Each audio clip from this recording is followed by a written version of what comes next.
Hi, this is Lila Bashan. I'm a USAID Foreign Service Officer, but this is all of my own personal opinions, nothing official. I'm lucky enough to be talking today with Julie Montgomery, who is the Director of Membership and Partnerships at the Society for International Development. Hi, Julie. Hi, Lila. Hi.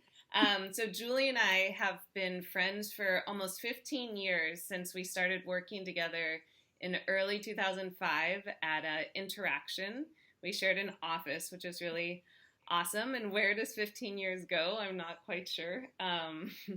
But here we are. I'm actually at a hotel in Copenhagen in Denmark. That's why there's this canopy behind me. And Julie is in Washington, D.C.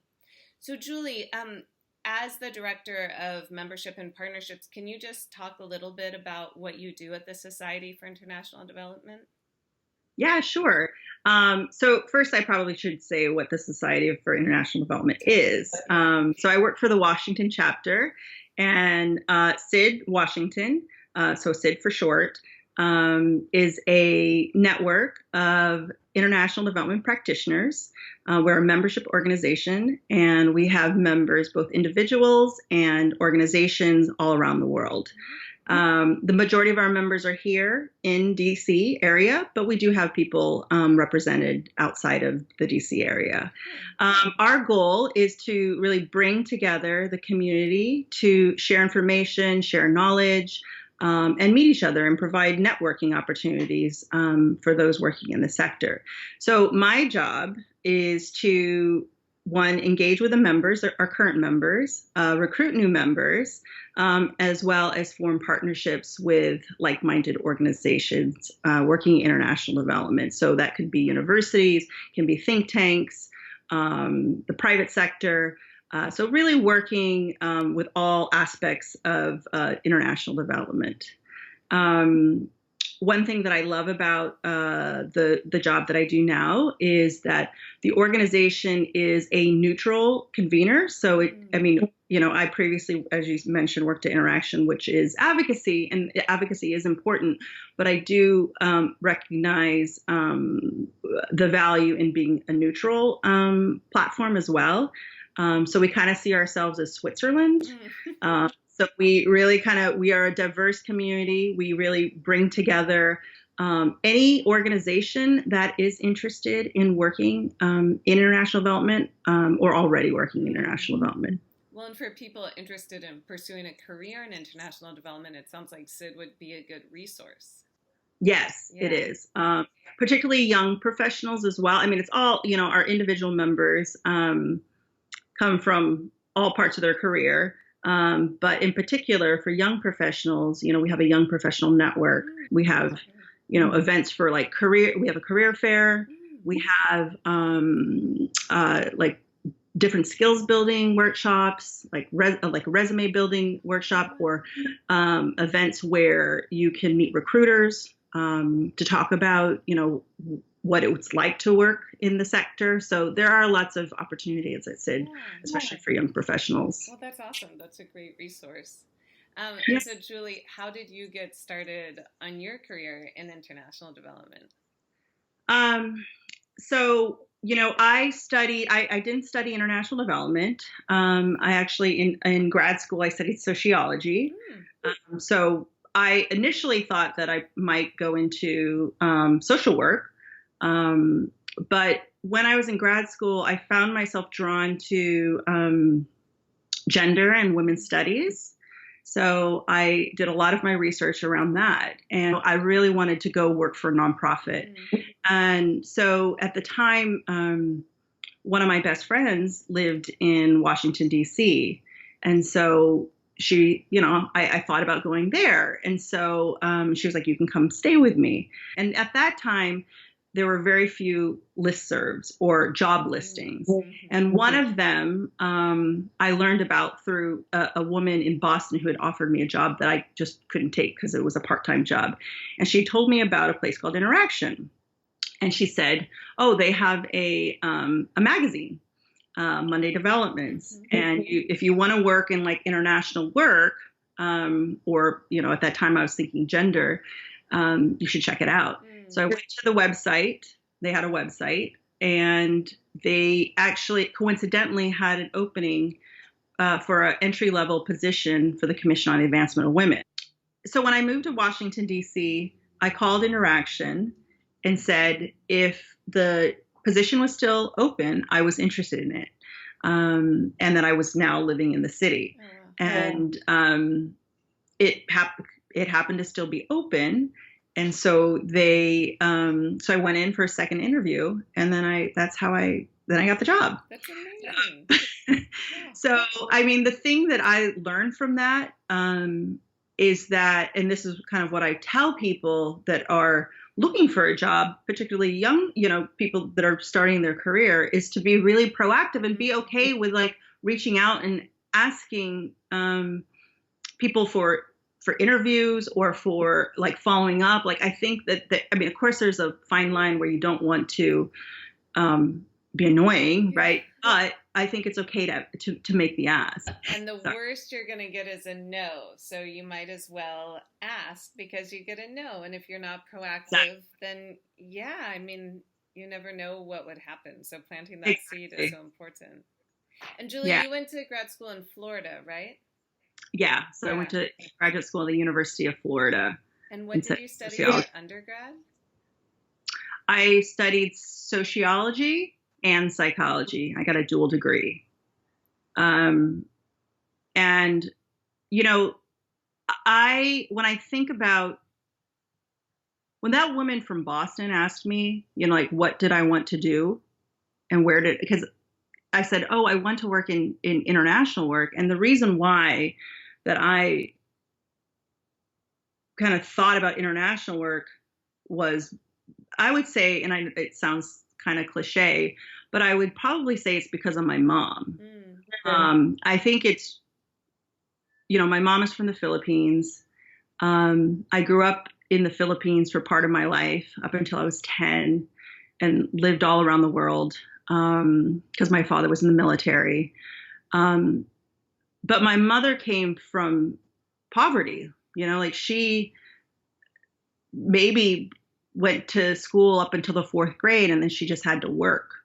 And so I saw a lot, my relatives come from poverty, like on my entire family on the Filipino side, and so I grew up, like my relatives lived in like huts and, didn't have running water and, would have to go to the bathroom in a hole in the ground, and I grew up with that. I had obviously had access to, housing and water and that, but, to see my other relatives not have that, it just really made an impact on me. Yeah. And so I felt that, I think that really shaped like the decision in going into one, international development, but two, gender work, because to see that my mom had to make these decisions in her life to, like she couldn't go to school, she had to work to help take care of her family. I think everyone deserves an opportunity, even, and I want people to be treated fairly, like justly, and just listen, like with decency, and I found like growing up that that wasn't always the case of like what I would experience. Yeah. So I ended up going to Europe, right? And going to high school in London and Norway. But one thing that I realized that I admired about Norway was how it took care of its citizens, right? And how they did, like everyone was taken care of. And I think that actually really shaped like who I was and what I value and what I wanted to do like in my career. Yeah. But I wanted other people to have that too, and I think that, and where you see that disparity obviously the most is in area or in countries like developing countries where there is like such poverty, and you see and you're just like, well, they should have access to that too. The other thing that I experienced living in Norway on the flip side is that I was an outsider, you know. Um, and I think much of my life I've felt like I've been an outsider. But I think that's helped shape me because I don't want people to feel as an outsider. So I really go out of my way to make, people to be inclusive. And I think that also drives like what I do. And that's going back to where I'm at now at SID. That is something that is like, that drives that organization and the association. And that's important to me. Yeah. I love that. I love that because it's not only, the larger development work, but it's also how you interact with your colleagues or people that you meet. That inclusivity is so important. Yeah, that's really cool. And so you had great advice about being proactive and trying to get a job. And here you are 20 years later as the director of membership and partnership. So obviously proactivity worked well for you. Do you have other advice that you would give to people starting out on a career in international development? I mean, I do think the main thing is the first is like the network and really just putting being proactive. And I know I said this already, but reaching out to people and being okay with that. And just, the worst, as you said, the worst thing that they can do is say no. And what I love, like what I love about international development now, like compared to, let's say, when we first started, 20 years ago, is that there are so many different ways to enter in this sector now and engage with the sector. And second, so there's different places you can go, right? In terms of different types of organizations. Like you don't always, before it was not as common to like work for the private sector and be working in international development, but now that's very common. And there's so many different types of skill sets that people can use. So like, I think that no matter who you are, you're going to find a fit with international development, and it's just trying to explore and figure out what is it that you like and what are you good at. And you might not know that in the beginning, but some people do, like some people, they like to write, or they like to do research, or they like to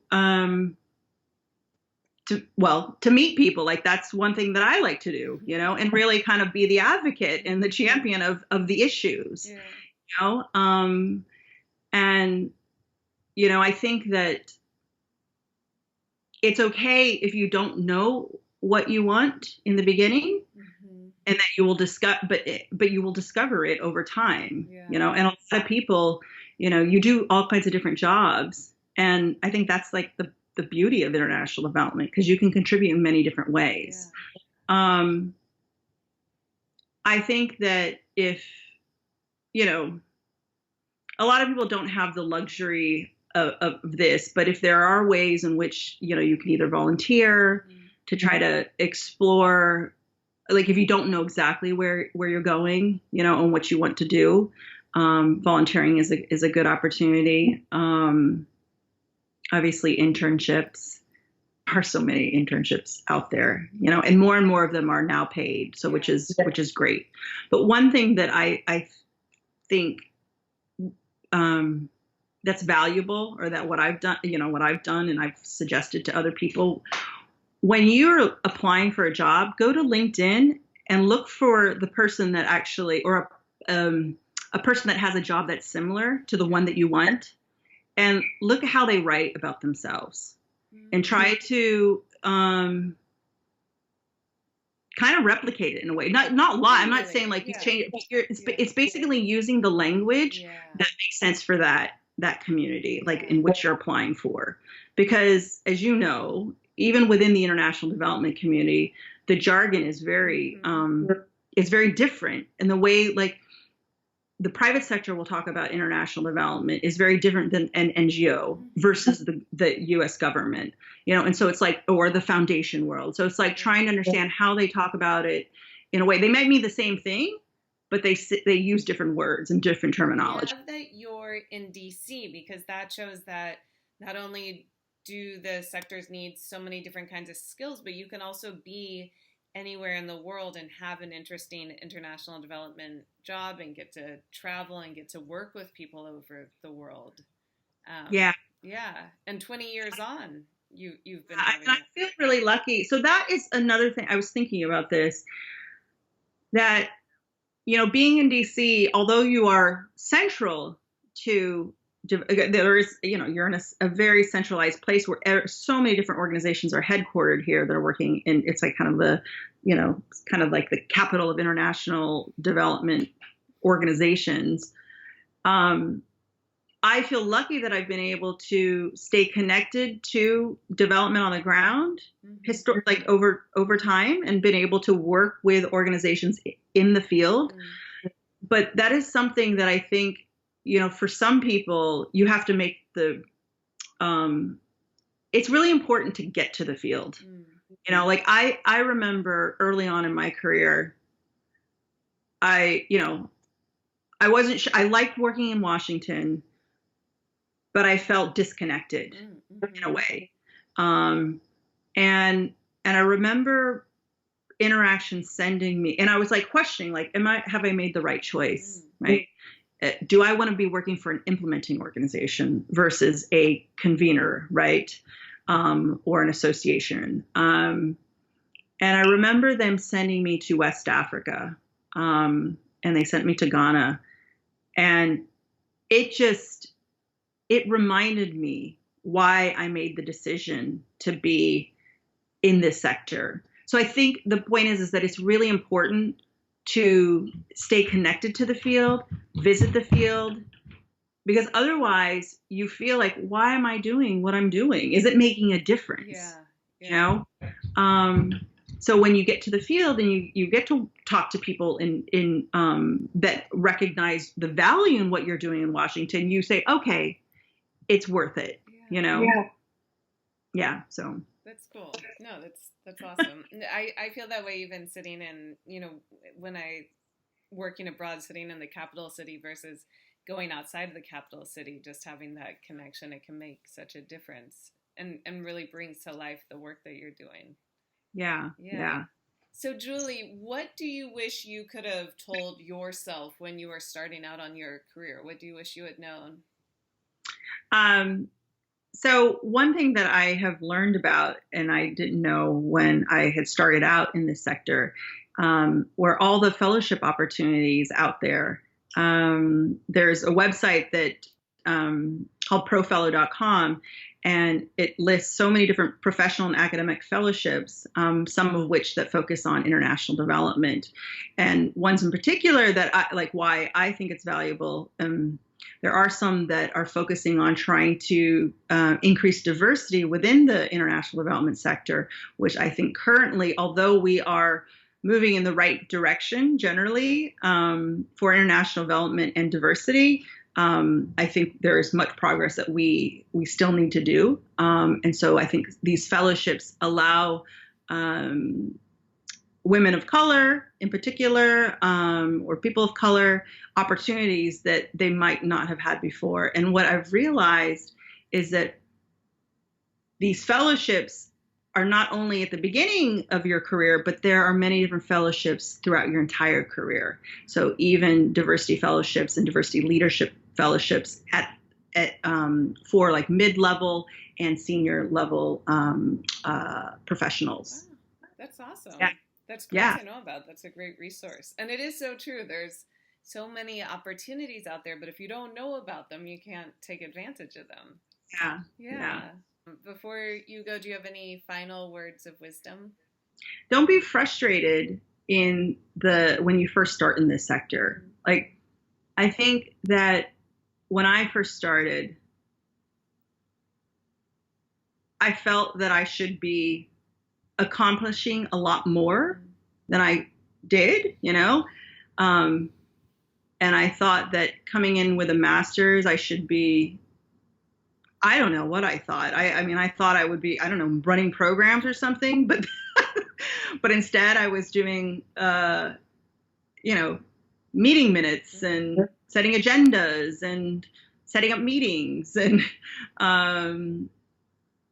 And that stuff's important, you know?